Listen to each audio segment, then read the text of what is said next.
progressive. She's an acclaimed author and social commentator currently touring an evening with Fran Lebowitz. Fran Lebowitz. He is the president and founder of the Eurasia Group and G0 Media, Ian Bremmer, and he's a historian, philosopher, and author of the best-selling book Sapiens and now Nexus, Yuval Noah Harari. Okay. All right, here are the questions people have written in. Following P. Diddy's recent arrest, oh, more P. Diddy. There was a notable increase in streams of his music across various platforms. Does this indicate that people are able to separate the art from the artist? People I don't care about. I am, totally. I will play P. Diddy if I want to. I'll play R. Kelly tonight if I want to. I mean, we'd have to not play Michael Jackson, and no one's not doing that. I still watch Woody Allen films. I mean, I don't know. I totally agree. Well, Woody Allen didn't do anything. Are you really part of that? I don't know. I just brought it up. I mean, I know, but I wasn't on that jury. I don't know. Well, there was 2 police investigations of that. I mean, we're at a strange place in this country. Like, the people who want to find somebody guilty, even when there are investigations and they're exonerated, sorry, not good enough. Kevin Spacey had 2 completely innocent in 2 countries. Sorry, we don't care. You're still out. Doesn't matter what. Either you believe in the rule of law or you don't. No?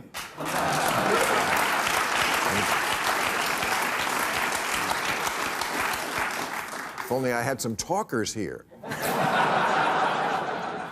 For the first time in American history, young men are more religious than young women. Does this shift matter?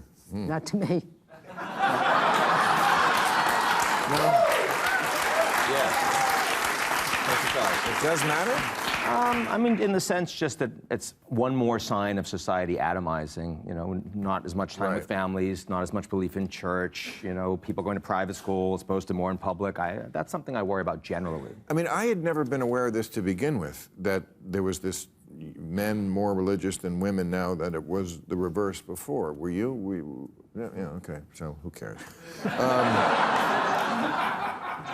What were your thoughts on Trump meeting with Zelensky in New York today amid tensions between the 2 men? Tensions? Who does he not have tensions with?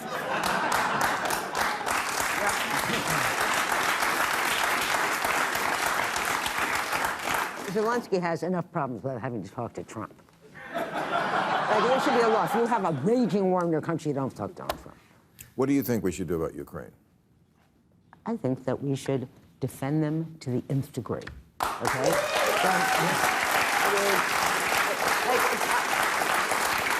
If Donald Trump hadn't been the president, if there was no Donald Trump, there wouldn't be a question.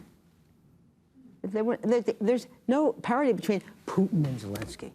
It's an absurd idea. Except after 2 years, you know, the rest of the world getting tired, Global South says hypocrisy, the Europeans saying, we don't want to spend the money we used to, Germany cutting it back by half. I mean, Ukraine they're incredibly courageous. And the president has done a fantastic job leading in the teeth of this war. But the willingness of the United States to keep this on the front pages and spend billions and billions, I think under any president. I mean, if Kamala wins, this is still going to be a serious problem. The willingness of those people to put up with what they've been putting up with. I mean, that's the issue, is that it's very, look, I agree with you, we should defend Ukraine. But it is them who's doing it. That's right. Like, they're the ones who are fighting and dying and living with missiles raining down on them all the time. It's great for us. We don't have to do anything. Money, we got plenty of that. Do you notice the money that's missing because we sent it to Ukraine? None of us do. But we're not the ones who are actually dying. And I wonder if, at the end of the day, are they really going to defeat Russia? Are they really going to defeat Russia? They're not going to get their land back. They're not going to get their... Nobody believes that they're going to get all their land back. Wait, wait. This is interesting. Nobody believes they're going to get their land back? All of their land back, And we're still letting them die for it? And we're still, because they want to defend themselves. They don't want, they remember what happened during the famine when millions were killed under Stalin. They will fight to the last man and woman to keep their country, to keep their territory. But the 20% that Russia's taken and the rapes and the deportations, they're not going to get all that land back. No one thinks they're going to be able to retake that against a much larger Russia. I think it's a crucial thing to understand. The most basic rule of the international system is that you cannot just invade and conquer another country because you are stronger. There are lots of conflicts in the world. I come from the Middle East, I know that. But since 1945, you have basically just one example of Iraq trying to conquer Kuwait. This was the situation for thousands of years. We've managed to crawl out of that hole and build a different world. And now all of that is in danger. If Russia is allowed to simply conquer and destroy Ukraine, and it should be very clear, this is the aim of Putin, he's not hiding it. They are after destroying the Ukrainian nation. Yes. If this can happen there, it can happen everywhere. True. It can...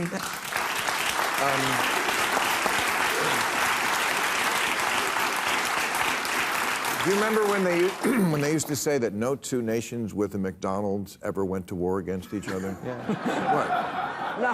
Even when Kamala worked there, nobody was. I don't remember that. But is that still true? No, it's not still true. It was true for a long time, though, It was, right? but then they put more McDonald's around. That's the problem, is that even the dictators got McDonald's. What are your thoughts on Kamala's trip to the border? Will that help her close the gap with Trump in Arizona? I don't think she needs Arizona. I mean... I don't think anyone needs Arizona. I think... Fran. I would stay in Arizona with Putin. Here, take Arizona, leave Ukraine alone. Fran, you're wearing cowboy boots. I mean, come on. You're even kind of showing some of the local... and They're not from also, Arizona. you're going to... I read your plugs. You're going to Nashville, right? Is that in Arizona? No, but it's... No, but it's a red state. I mean, you don't want to insult all the red states. You go there. I go there, and I usually say, really, Nashville? That's what I said. But there are plenty of intelligent people in Nashville and in Arizona. They come out to see you. Not plenty. But look at their politicians, okay? Look at who they elect, okay? I'm not saying every single... You elected Eric Adams. You just said he's a I did not. I know, but New York did. New York, brilliant New York. I did not. Okay. Do we ever learn lessons from...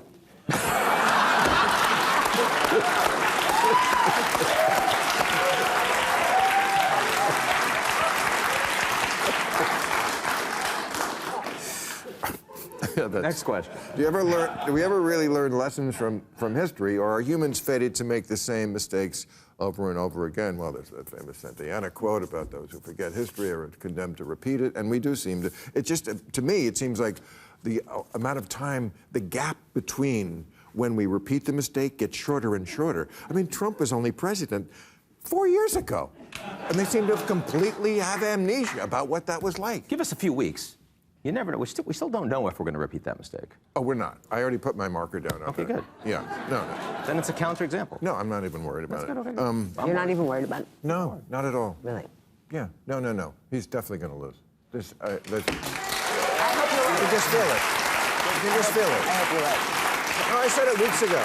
I know, And now the polls are... But the polls will be even on election day. I promise you. Don't worry about it. Don't think about it. I don't think about it. Just don't think about it. What do you think about it? And then even if he does win, well, you wouldn't have gone through all that stress. It's a better way.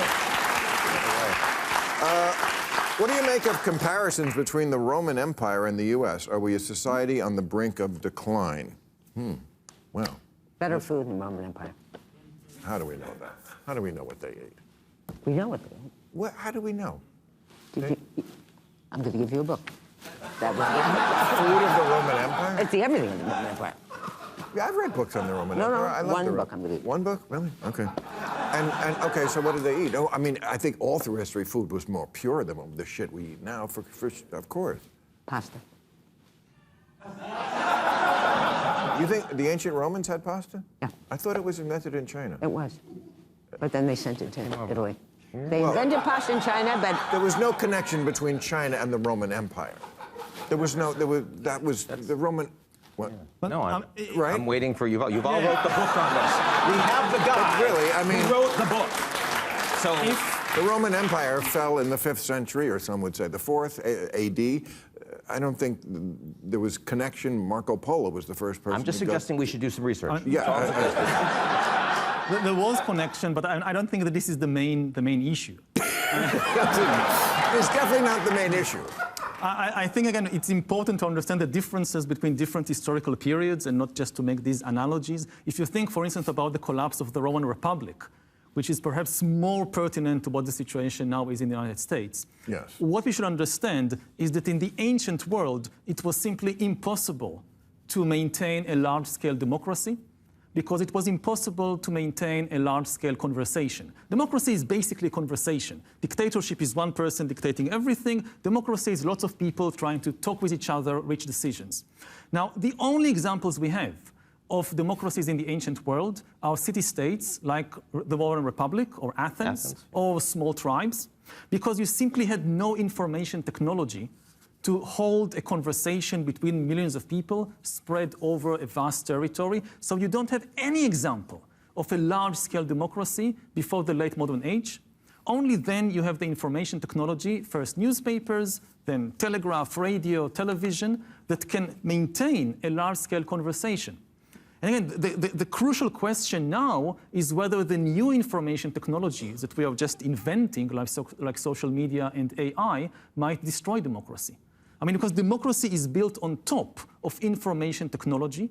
So if you have a major upheaval in information technology, there is an earthquake in democracy, which is what we are feeling right now. And he was going to say that. He was.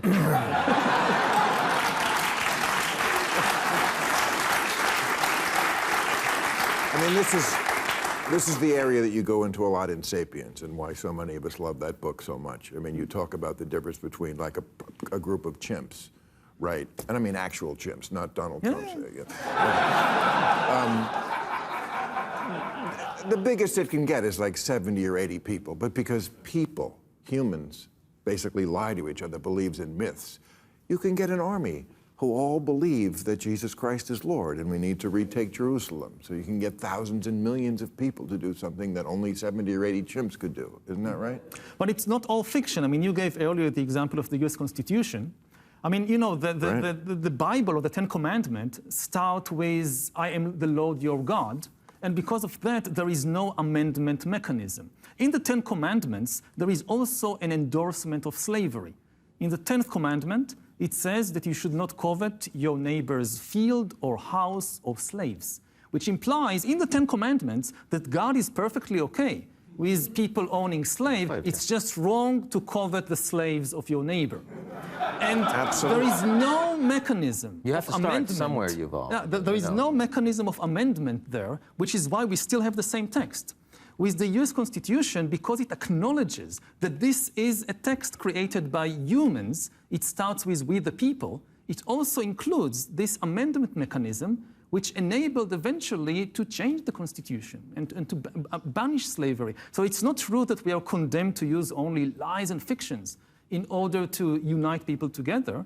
I mean, it's more difficult to do it with the truth, but it's not impossible. So the biggest problem, we were talking about the UN before, biggest problem with the United Nations, the Security Council, is it doesn't have that process, right? I mean, the countries that are on the Security Council, Russia committing war crimes, but they have a permanent veto, can't get rid of them. Germany, Japan, the two major economies that most stand up to the UN Charter and rule of law, can't join because they lost World War II. India can't join because they weren't even a country in 1945. It was 1947. It's almost like the place is a joke. You gotta work for it. Okay.